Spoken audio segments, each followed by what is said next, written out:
Hey everybody, welcome back to Small Talk Japan. On this podcast, we talk about all things Japan in English. My name is Michi, and these are my co-hosts. Natsuki. And Alex, hello. And today we're talking about, is Japan passive-aggressive? Passive-aggressive. First of all, we were talking about this before the show. Let's define what passive-aggressive is. Yeah. Alex, how would you define it? Yeah, I think you said being a dick. being a dick, man. Just being a dick. Indirectly. Indirectly. Yeah. Without saying it. Being mean indirectly. Yeah. Yeah, okay. Perhaps. To get some kind of change out of the other person, or just to annoy them. Yeah, that's a good way of putting it. Like, passive aggressiveness is not directly dealing with an issue, right?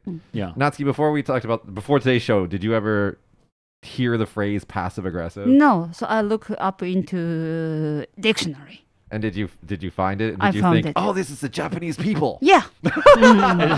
Is there a Japanese word for passive aggressive? It's called Nihonjin Rashi. No, it says judo tai kougeki. But it's very hard word. Yeah.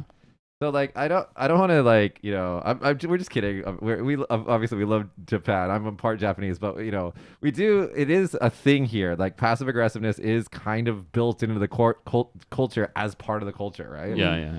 And so like we were talking about before the show, but like it's like kuki yome. It's like read the air, jerk. Yeah. Like that kind of stuff. It does happen a lot. Mm-hmm. And I kind of want to talk about some examples of things that we've seen or read about here in Japan. So one we've actually already mentioned on the show is Alex with you before with your trash situation. Can you recall that story? So I live in an area just outside the city, and we have like a trash collection box or whatever. Where everybody puts the rubbish in on whatever day. And usually on Tuesdays they come like in the afternoon. Yeah. So you've got a bit of time in the morning to put your burnable rubbish out, whatever.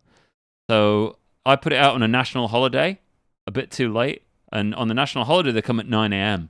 Which you didn't know because you usually work on national holidays. Yeah, so I'm usually at work, right? So I missed the kind of time, missed the window. So the rubbish was just left there. Yeah. So it found its way back to my house. It found its way back. Somebody brought it back to your house. Yeah, and then there was a notice on top of the trash box thing or whatever that said, always put your rubbish out at 9 a.m. on Tuesdays.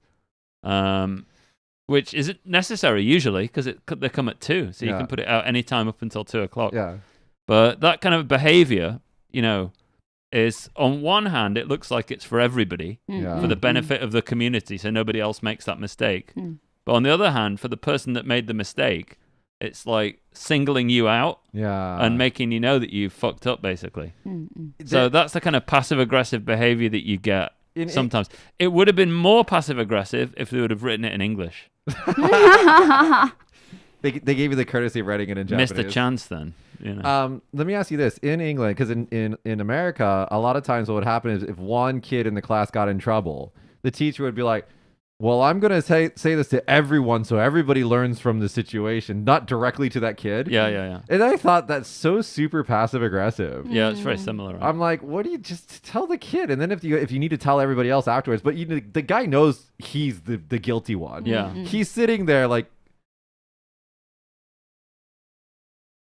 I'm hearing myself.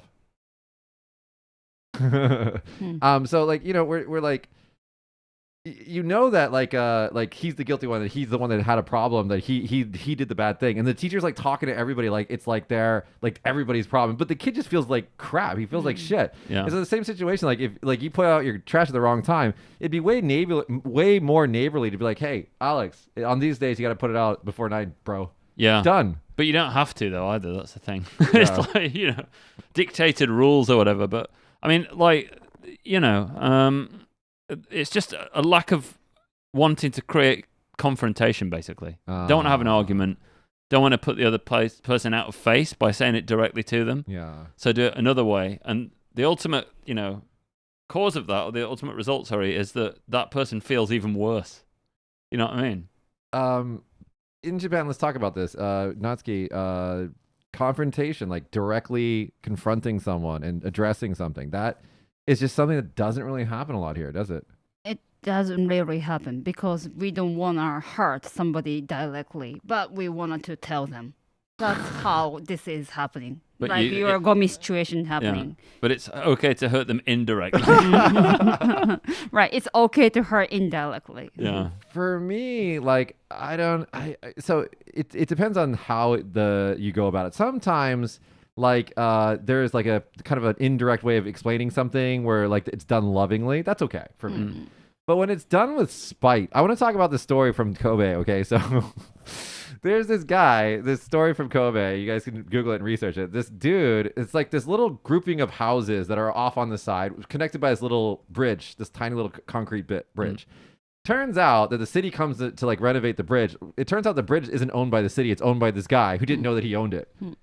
And then all of a sudden he goes, oh, okay, I want you to buy this bridge. And the city goes, no, we're not going to buy the bridge. So he holds this clump of houses hostage randomly because he like closes the bridge. And so they can't get in and out with their cars. Right. And he has the legal right to do that. Yeah. And then so like at the end of it, he's like, he doesn't want to completely screw these people. So what he did is he put up cones so only one car can come in slowly at a time. Right. So he's made it an annoyance. Right. And he's like telling the city, buy this bridge from me. It's like, that's so weird. Yeah. Like it sounds, I mean, I don't know, maybe something like this will happen in America, but it's just like, oh, that's so Japanese. I wonder what happened in the last. The city. I think it's still going on. I think it's still a problem. Okay. They're still on the bridge trying to get off. You know. They're sitting there in their cars. Yeah, but I guess that's kind of like a typical, against the government type passive aggressive behavior. Yeah. I saw something similar when they redeveloped the town around where I live. What happened? So they knocked down all the houses in these regions. So they have to take 30% of your land away to do this kind of town redevelopment program. And you get some money, in exchange for the land or whatever.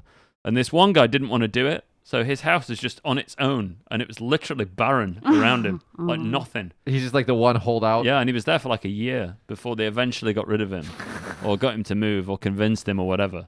But it's weird because on his part he's like, "I'm not moving," and on their part they're like, "Right, we're going to knock down all the houses around you."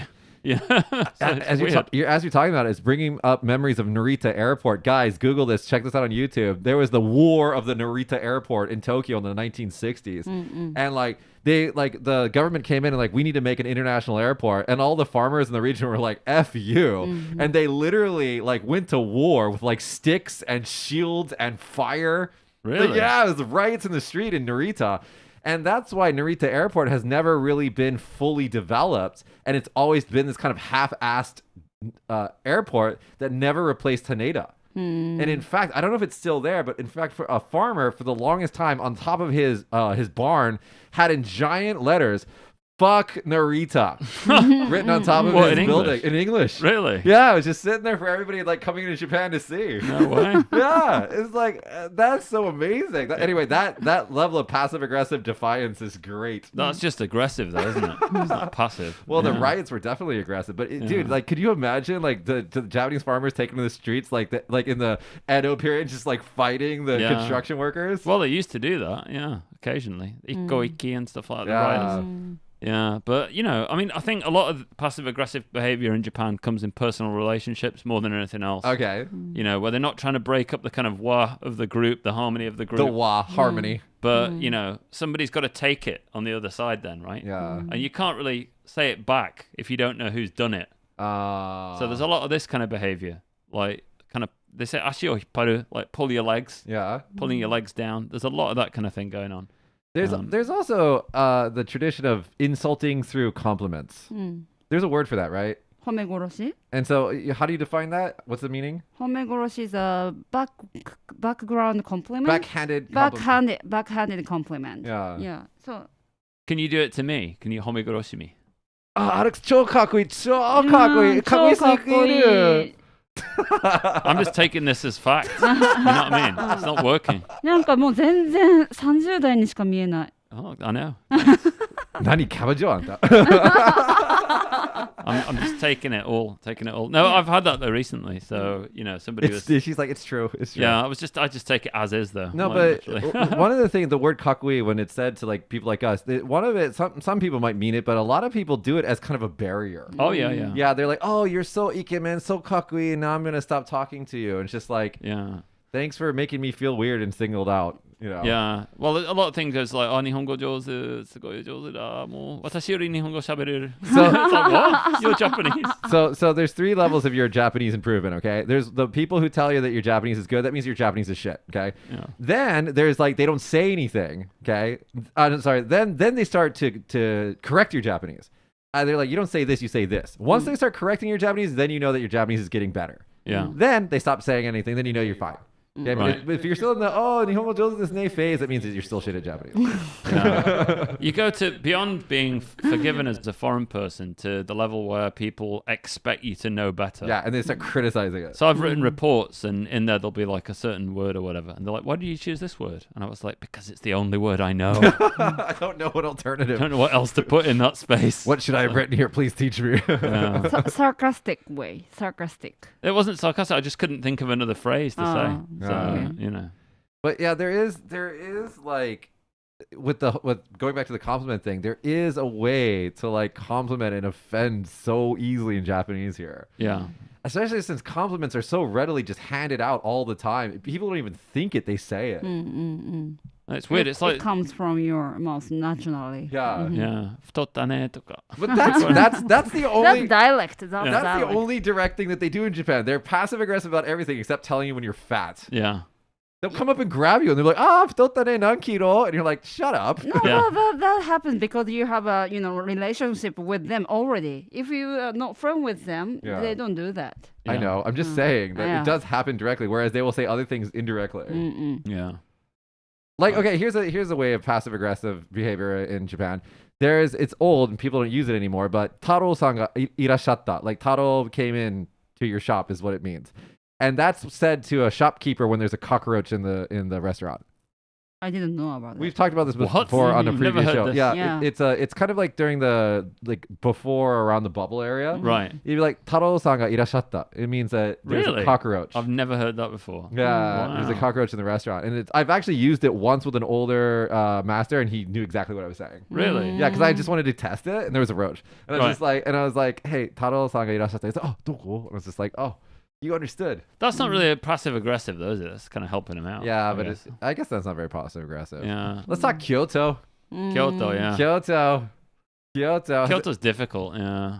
ちょっと腹黒い。Haraguroi っていうか。 I just watched the Kenminsha program the other day, and Yeah. it was talking about Kyoto people and saying thing is 逆のことが多い。 So they say the opposite of what they mean a lot. Yeah. Yes. Now, I've never experienced this myself. So I'm not saying this from experience, but from what I know, that there's traditionally in Kyoto, like it's like if you come into the house, what do they say? Like ocha.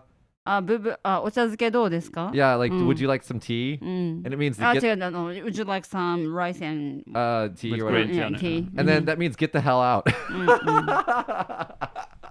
Get the hell out. Why are you here? It's I'd what just it be means. like, yeah, I want some ochazuke now, please. And then also like if you hear piano are playing in Yeah. the house in Yeah. the neighborhood and your daughter is getting better, that means shut up. Oh, yeah. Yeah, dude, you're like sitting there like, oh, Noisy. your daughter, she's practicing piano, isn't she? She's getting so much better. That means you are noisy. Shut up. Mind you, we do it in England a little bit, this kind of thing. I imagine this happening in England, especially with older ladies. Yeah. No, people do that kind of backhanded kind of compliment. Give me an type example stuff. of England. I can't think of anything off the top of my head. Let me think. I don't know. I know there's one in Chinese. I know Chinese has got one about, for girls not good looking. Yeah. You say her handwriting's good. That's that's a real thing, apparently. Oh, your handwriting is so beautiful. She starts crying. Yeah. Because it's like, what else can I compliment? If you tell a guy in America that he's got really nice handwriting, you're questioning his sexuality. Right, yeah. That makes sense. That makes sense. I can't think of an English one off the top of my head. Yeah. Yeah, I mean, I think there's no like decided or like what is it, established like ways of being passive aggressive in America, but there's so many in Japan. Yeah. Like especially like when it comes to something that's uncomfortable too. It's like oh, just the creativity that Japanese people like go through to communicate a criticism to you. It's just amazing. Well, often it goes round the block, doesn't it? Through several different people before it You were gets back to you. for those that didn't watch the show a couple weeks back. Can you retell really quickly the sagging story? Yeah, when I was like an ALT, I came to Japan a bit fatter than I am now. Yeah, lost a bit of weight. Trousers started to sag down a bit. So one of the teachers at school didn't like it because he thought it was kind of a hip hop type look or whatever. Yeah. And he was like, he didn't tell me directly. He complained to the assistant principal, who told the principal, who told the Board of Education, who told the staff member in charge of the ALTs, who told another teacher who was quite good at speaking English, who told me eventually in a meeting room. And then they also printed out like a memo, I forgot to say this last time, about sagging trousers in schools and handed it out to all the ALTs. So by the time they could have solved this problem by literally just going up to me and going, yeah, buy a belt or some more trousers. And I would have gone, oh, right, sorry about that. Been a bit embarrassed, but finished. Instead of that, everybody knows about it. Yeah, you know? So embarrassing. And I felt awful as well afterwards because I knew the teacher that had told them. So I thought, you bitch. Just tell me directly. You know what I mean? 周りから固める。In here in the city, when it was my year for being an ALT, the group of Americans, they almost all entirely got Americans in Kagoshima. The group of Americans that came that year were so bad, they got into so much trouble that the city just stopped recruiting Americans for like 4 years. Really? That was their solution to it. Instead of like choosing the people wisely or like telling people like at the beginning, like these are the rules, don't break these rules. They're just like, no more Americans. Yeah. So like I just want to say for those of you who are living in Europe, the quality of looks of the ALTs went down after that. Shut up. What are you talking about? I'm kidding. The dress sense went up there. So. The dress sense probably went up, but you could tell that they're all European based on their facial hair. Yeah. I was just like, oh, they're all Europeans. But anyway, no, I think that we've gotten used to all the passive aggressiveness as well. Yeah, you do get used to it. I mean, it just seems like an obvious thing that would happen. And in fact, to be confronted directly after living in Japan for so long might be a bit of a shock. I mean, it's not happened to me recently, so I don't know. But when does it happen to you? I don't know. You know, I suppose if I went to Britain or something and got complained at or something. In a different country, Yeah, maybe it would happen then. Occasionally, people do lose the temper and go straight on at you, but it doesn't happen often. I mean, they'd have to be really, really pissed off. Yeah, that's the thing is like the well-manneredness of the Japanese people is like it's like this, it's like a countdown timer. It really is. You've really got to get through all of that patience, and then once you've got past that, they're just going to explode on you because they've dealt with whatever is annoying them for so long that and pent up, balled up, and when they actually directly address it, it's like fighting. Well, I've seen it 1 or 2 times at like drink parties after work. Yeah. Not where I work now, but previously. You know, people have put up with a lot of shit for a long time or tried to do it, and then it's all built up, and they've got drunk, and it's all come out. Yeah. In one go or whatever. Direct conversations happen when you're drunk. Yeah, they do, yeah. But then it's forgotten about the next day, right? That's the thing. Nothing counts at drinking parties. If you cry, a lot of shachos cry or fight or do whatever, the next morning everybody's just, nothing happened yesterday.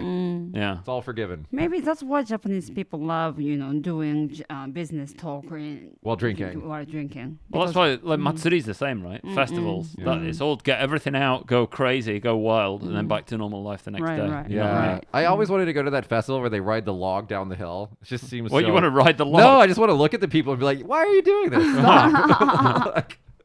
But we have a festival like that here in our prefecture where they have this giant city-long tug of war, basically war in the streets, and like you wouldn't even see women there because women are like, I'm not going there. That place is crazy. Those guys are out of control. Yeah. It's a fighting festival. So have you ever been addressed directly in Japanese by somebody before, like dressed down? Maybe. I can't think specifically. I mean, it's usually because you're a foreign person, so they think, right, foreigners have direct confrontation, so I will directly confront this foreign person and tell him what I think. But it's only happened maybe twice, I think, in 15 years, I think. And I can't remember why, so it can't have made that much impact. When somebody's angry and speaking a different language, I think it was in English as well, actually.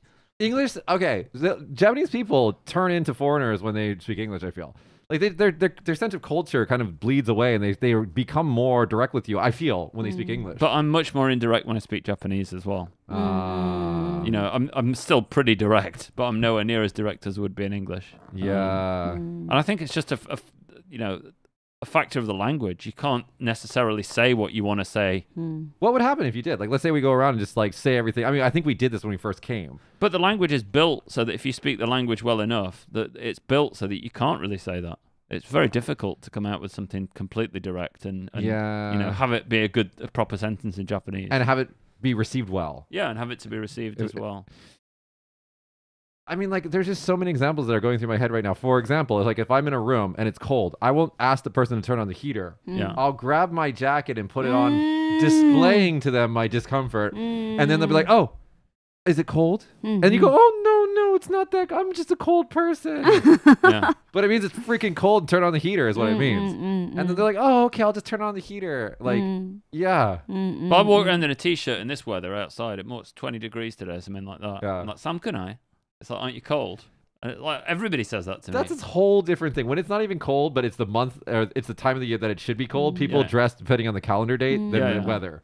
But where is this calendar date? I've never seen it anywhere. How does everybody know? This affects Josh too, because Josh is usually pretty warm, and so he's like walking around like even not today with like a short sleeve shirt, and then people are probably like, "Aren't you cold?" But how do they know it's long sleeve t-shirt day? I don't know. Where's Maybe this they get message the coming memo from? in the morning. And also, how does everybody know what the weather's going to be like tomorrow? Because I have no idea. You check the news. Yeah, but everybody seems to know. I don't know. What's amazing to me is like sometimes like the umbrellas will just appear in the streets in the afternoon at some point. And I'm like, oh crap, is it gonna rain today? Like I never know it's gonna rain, but everybody else seems to know. Yeah, it's weird, isn't it? Guess I just don't pay attention. Yeah. But anyway, like Natsuki, if you go to somebody's house and like let's say you're thirsty, right? Do you ask for a drink or I wait. just wait? Yeah, I Just wait and then like and then Yeah. oh sorry, I forgot to give you tea. Oh no, it's okay. And then they give me. Yeah. Okay, so like I have house parties, right? Especially during the current situation, and like I put out slippers at first for people to come in because you have to, but then no one used them.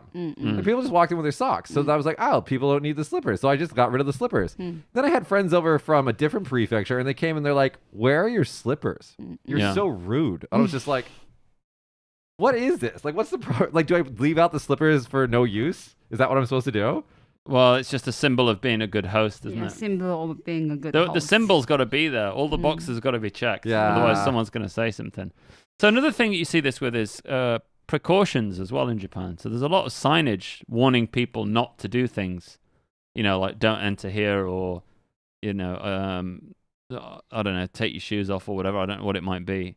But there's a lot of like caution signage. Yeah. And I think that's kind of to communicate in advance what the norm is that you should all be following. You know what I mean? And establish the norm first. And we'd never have that in Western countries, really. Yeah. So I see a lot of signs repeated as well in the same place. So they'll have 3 of the same sign next to each other. And I don't know why they do this. Notice Yeah.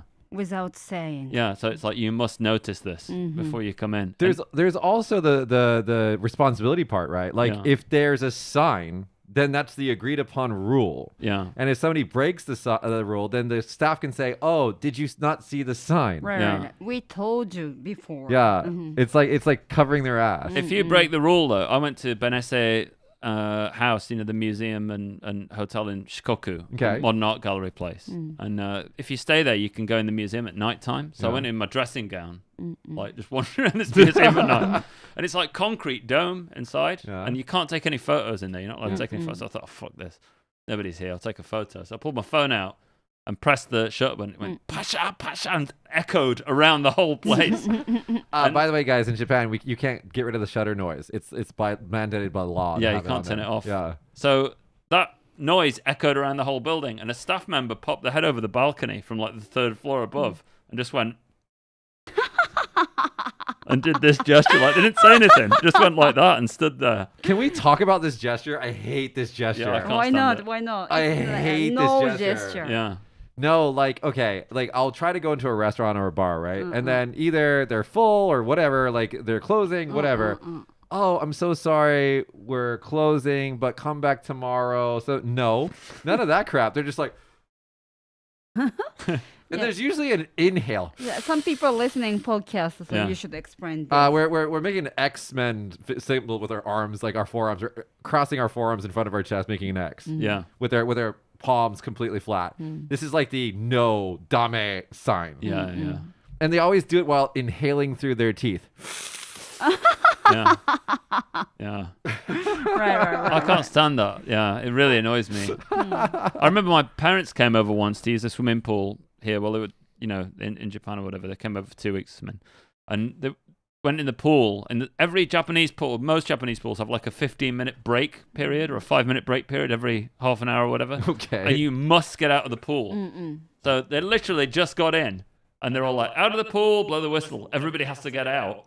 And they were in the water, so they were like, we just got in. You know what I mean? It's fine, we just got in. And the guy just stood over them and did this. Like the X. But because there was no explanation or anything like that, they felt really singled out. Yeah. It was a really horrible experience, actually. Yeah, bad memory. Yeah. So that was kind of like passive aggressive, I guess, you know what I mean? But it was To not. me, not it's good. aggressive. The dialect. Yeah. Because I suppose you so. said no. But you're not actually saying anything, though. Yeah, you're just. Oh, okay. Yeah. You know, you're not saying, please get out of the pool. You know, Speaking of pools, let's talk about onsen. For the last 50 years, they've had like a rule in every onsen across the onsen's like a public bathhouse spa. hot spring. Hot spring. Like the only thing that for 50 years they've had this rule. It's like no tattoos. You can't be tattooed and come into the onsen. And it's not. They don't have any problem with tattoos or tattooed people. They don't want the yakuza to come to their onsen. Yeah. Instead of saying no yakuza, they can say this now. They say this now, and they at like golf clubs and like at like onsen and stuff like that. It does say if you belong to organized crime, please don't enter here. Yeah, which yeah. is hilarious. Yeah. because who just says, "Oh, my bad, guys." That's me. Yeah. But so they banned tattoos because it was a visual way to identify basically the yakuza, and then it was an indirect way of banning yakuza. So even if you had like a little heart on your chest that says love the world and peace for everybody, Yeah. they're like, no, sir, not you in this place. You are a gangster. You are a gangster. So like now there's actually a Google Maps API website somewhere that's like tattoo friendly onsen in Japan, so you can find an onsen to go to if you're tattooed up, or if you can cover it, it's okay. But That doesn't make any sense, though, right? Because if you've got tattoos and that means you're a member of a gang or something like that, and you just cover it up with a plaster, then it's okay. Yes. Doesn't make any sense. it's totally okay. It's gone forever. My So my weird. Japanese friend who have tattoo covered with something, paper. Yeah, I mean you- waterproof paper. But a- when it comes off, You can see it. yeah, I mean they told us to get out. Ah, Really? so she entered, obviously covering her tattoo. Right. Well, as it came out, they're like, "Oh, you ladies, you gotta go." Oh no, when we get in the hot tub, it came we- out. Peeled off. Mhm. Yeah. So I mean, you see this a lot of. Oh, there's also a lot of beaches that ban tattoos as well. So you see the very busy and always in a rush police officers of Japan. They do nothing every day. So they like go to the beach and they're just like, oh, we have nothing to do today because it's such a peaceful country. It really, literally is. And they're like, let's go pick on like tattooed teenagers at the beach. So they'll kick them off the beach. And it's like, don't you guys have something better to do? Like, what are you doing? Like, Yeah. who cares if they have a tattoo on the beach? But anyway, so those kids will cover their tattoos in like the bandaging, the waterproof bandaging. And so if they do, you can tell they have a tattoo because it's all covering up over here. Yeah. But it's like, oh, that's okay. That's If totally you cool. covered it up with a bandage and then drew the exact same design on top of the bandage, what would the result of that be? That's my question. That's some Silicon Valley level thinking right there. So I want to see this example. Someone rude. do that, please. But what happened to me is I had a really bad sunburn on my shoulders and I went to the beach like the next day. So I wanted to cover the sunburn so I didn't like get like skin cancer. Yeah. And I saw my customers there and they're like, oh, you have tattoos. Right. I'm like, so you all know what this means when it's, when Right, it's yeah, there. yeah. But no, I peeled it off. I'm like, no, I just have like damaged skin. So, Right. Yeah, but anyway, I don't know. It's just there's so many things like that. Yeah. Even marriage couple talking, like my husband and I talking. You don't talk directly to him? I mean, my husband, like when I asked him, like, can I go out drinking with my friend? And then if it's okay, she says, yeah, you can go. But when it's not okay, he's like, yeah, you can go. That means it's no. Do you understand what I mean? Yeah, I know exactly what you mean. That's so passive aggressive. See, I get this as well. And it's like, can I go out with my friends? And I just go, yeah, whatever, yeah. And then it's like, oh, I won't then. And it's like, what? I didn't mean it like that. I meant actually, yeah, I don't care. Oh, so that's the thing. You know what I Like mean? that's the thing. Like you and I think we have the tendency to speak based on our moods, Yeah. and then that affects the way that the other people receive what we're saying. Yeah, that's true. Yeah. And you're just like, oh, that's not what I meant. I really meant what I said. They're like, no, it's fine. I was like, no, I really meant what I said. Yeah. You Yeah. know? Go ahead. Yeah. Have you ever been in a restaurant? Like, okay, so there's a lot of course meals in Japan where you like 2 hour, like all you can drink with like 7 dishes or something like that for a set price, but they want you to leave basically right when you're done. They Yeah. don't want you to sit there and lollygag. Yeah. So what they'll do is they'll start clearing your table of everything. Yeah. Slowly clearing everything, and then there's nothing on your table, so you just feel bad. Yeah. And then they'll start cleaning, like they'll like start like actually wiping the table or like cleaning around you, and you're just like, am I supposed to leave? Yeah. Right. And then they ask you, would you like some tea? That means like you can go. Oh no, like they'll if you're at the end of the course, they won't ask you tea. They'll be like, oh, where are you guys staying? Where's your hotel? Or like, I see. do you guys need to like another bar to go to? We have recommendations. So you're kind of particularly bad for this. Oh yeah, Japanese inns. And I've stuff never like that. actually stayed at a ryokan. You've never stayed in a ryokan? Not interested at all. What? Yeah, no, I don't want to stay in your house. Oh no, I did once for TV. It's worth doing it just for the Did once for TV. fun. I just like getting drunk. And They then introduced their cat to me. I was like, thank you. I'll never do this again. But like I was at one in Hokkaido like a couple of weeks ago. Yeah. 'Cause I went on this like tourism thing or To whatever. Western Hokkaido. To Eastern Hokkaido. Eastern. So, yeah. To the east, to the deep east. Yeah, it was dope. Yeah. But I arrived at the hotel late. Yeah. It's a long story, but I got at the hotel after dinner had finished, right? Yeah. And they phoned me up and said, "We'll do dinner for you." But they literally sat next to me the whole time while I was eating. Eat your shit now. Yeah, like looking at me like that. And they were like, "Oh, okay, I'm also cooking. Give us dinner." So like that. I was like, "Yeah, I know I came late." And then the next morning I got up really early and I wanted breakfast 30 minutes before the allotted time so I could leave. And they were like, "Oh, hayasugimasu ne." So it's like, unless you come exactly within the window that they've specified, they're going to give you some kind of shit, basically. Yeah. And it's all smiley and that, but it's got that kind of element of, your inconvenience. It's got the teeth in it, right? Yeah. Smiling, but it's got teeth in it. Yeah. So that's a shame. Yeah, like for me, I feel that like they mean well, okay, in most of these situations, unless they're like attacking you with a compliment, then that's just annoying. But they mean well, but it just, if you translate it in your brain to English what they're doing, or into like Western like standards, it's just so passive aggressive and petty. Yeah. Just tell me directly. But it's like, I always thought about flexibility. Like people say Japanese people aren't flexible or whatever. Yeah. They are incredibly flexible when it comes to norms. So when there's a new norm or a new rule, they very quickly adapt to the new rule. Yeah. So, for example, convenience stores charging for plastic bags, right? They introduced that. Everybody did it the next day. Yeah.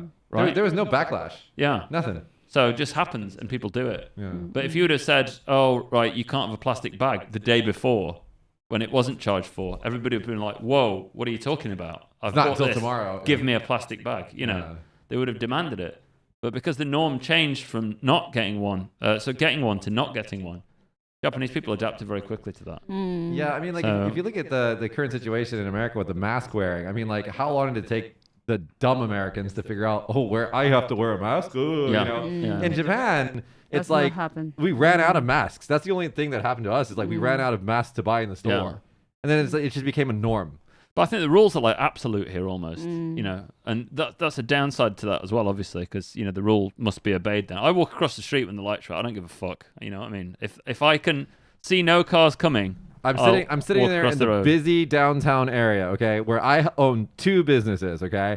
And I'm waiting for Alex. And Alex is across the street. There's all these people on both sides of the crosswalk in the middle of the day.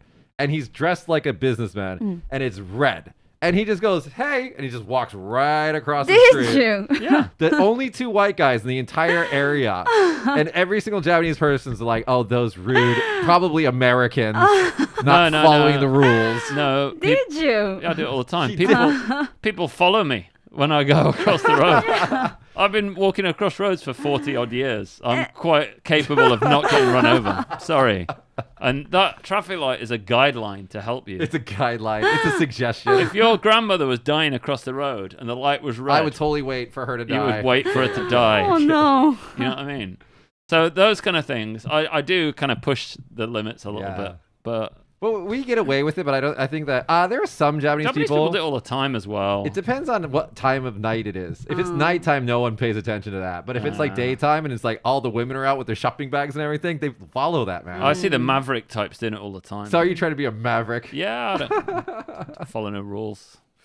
All right, guys. I think that we've talked about this topic exhaustively. Josh, since this is a live show, are there any comments? No, we good? Okay. I remember, guys, when we do live shows, so we do like 1 week where it's like a live show, 1 week where it's like a recorded show. So during the live shows, if you guys have any like comments or anything about the topic that we're talking about or questions or whatever, if you like leave it to us, we can answer it live. So that's one of the cool things about doing these shows like this way. So if you, in the future, if you do, just make sure that you, during the show, and then we'll answer it at the end. Yeah. Natsuki, what's your verdict? What do you think about passive aggressive behavior in Japan? You going to continue to do it, or are you going to be more direct? It depends on people. Yeah, because we don't like dialect thing. Yeah. We like tomawashi. Tomowashi, beating around the bush. Yeah, beating around the bush.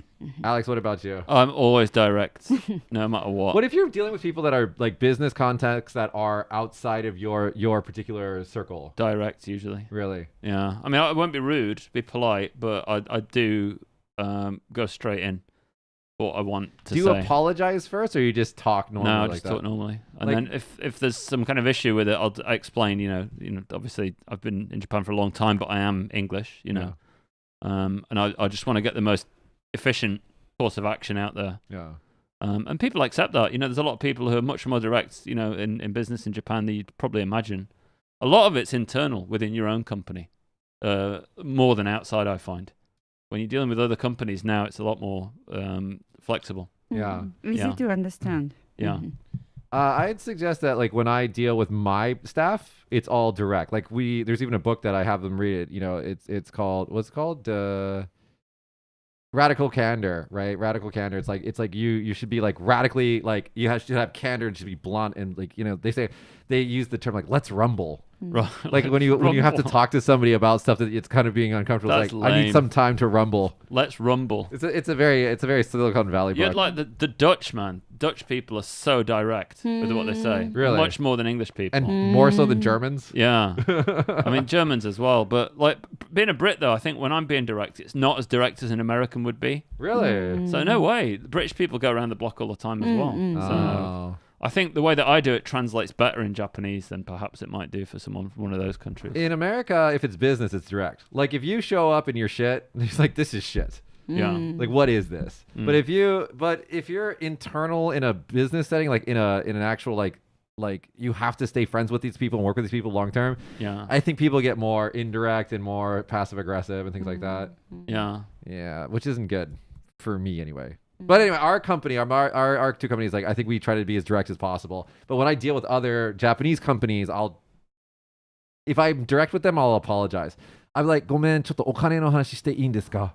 Like, Right, let's talk numbers. No, I do that a little bit, yeah. If you want to talk about cash and things like that, because being British as well, we don't like talking about money. Oh, really? Yeah.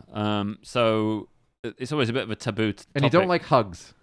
No, I don't. Lots of people do, but You don't. get away from me. The three British guys that I know living here, they don't like hugs. So I'm just like, oh, Brits don't like hugs. Well, and it's not everyone. Some people like hugging, Okay. but no. Don't do it now during the current situation. No, it depends who it is. That depends who it is. Oh, you don't like my hugs, I see. Yeah. Passive aggressive. Passive aggressive. Yeah, going like that. All right, guys. I think that's been our show today. If you guys have any topics that you guys want us to talk about, comments, questions, whatever, leave us a comment. We do like when you guys leave us comments. We do read them. We try to respond to as many as we can. Like us and make sure that you guys subscribe so you never miss an episode. That's been us today. Thank you, everybody. See you guys next week. Bye. Bye. Hey guys, Josh here. Thanks for watching this week's episode of Small Talk Japan. Small Talk Japan is filmed and recorded in Kagoshima at Story Studios.